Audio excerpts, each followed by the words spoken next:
Ce pays est très important pour toute l'Afrique.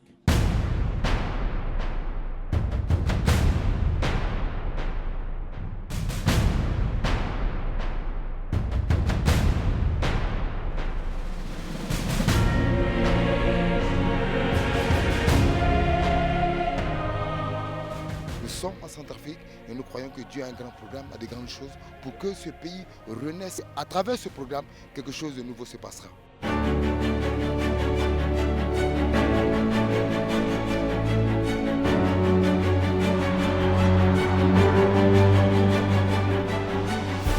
Jésus a déjà ressuscité la Centrafrique. Jésus a single Africa. Maintenant, c'est aux apôtres de couper les liens.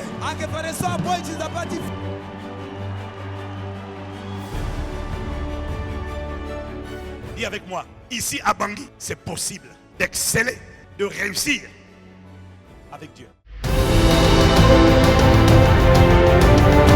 Le revêtement. Si ce monsieur est en civil, il y a une voiture qui arrive, il vient devant. Arrête-toi, s'il ne fait pas attention, on va le cogner.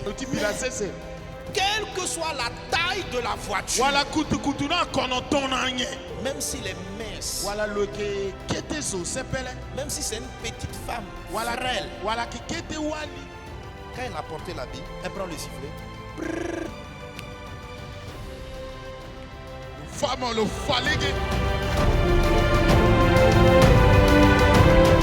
Cette nuit, plusieurs vont approprier toute la nuit jusqu'au matin. Ils ne pourront pas dormir parce que le Saint-Esprit est face à face avec toi.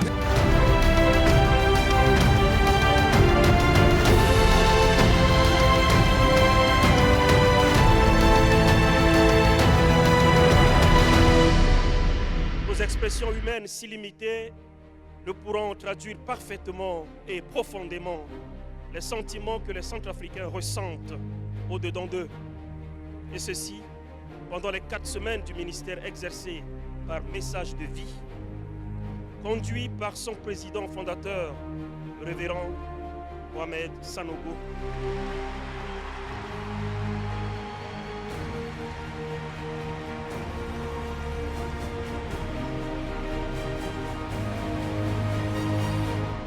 La grandeur, c'est la capacité à faire le bien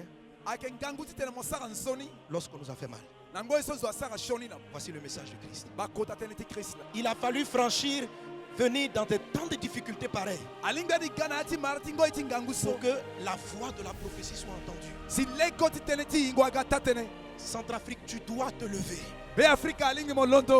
Homme politique, homme religieux, homme spirituel, vous devez payer le prix de la renaissance.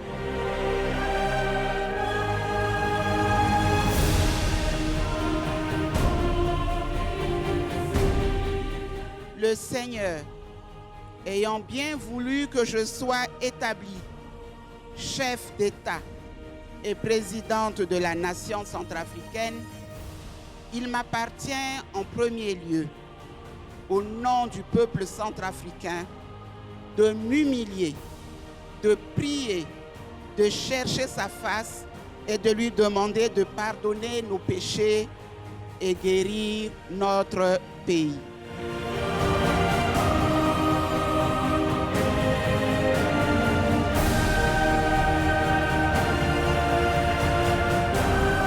Elle a écouté ce que l'homme de Dieu a dit et je crois qu'il va mettre ça en application pour que la paix puisse revenir et la réconciliation aussi. Que le passé revienne, puisse voir le fruit de ce qu'il a semé. Ça sera une gloire pour l'Éternel des armées. Et je crois qu'il fallait vraiment que l'homme de Dieu vienne. Il fallait vraiment en tout cas cette rencontre pour renouveler la force du peuple de Dieu en Centrafrique. Écoutez, je suis émerveillée par la foi que la présence de In Centrafrique a soulevée. Ce programme a permis aux Centrafricains de prendre conscience que sans la grâce de Dieu, nous ne pouvons pas nous en sortir. Je suis à la tête de la transition depuis plusieurs mois et nous allons de difficulté en difficulté. Nous avons compris que par notre intelligence, par nos capacités propres, nous ne pouvons pas nous en sortir. Nous profitons de la présence, de l'appui et du soutien de nos frères de Côte d'Ivoire pour essayer de mettre la dimension spirituelle dans la gestion de cette transition et demander toutes les bénédictions de Dieu.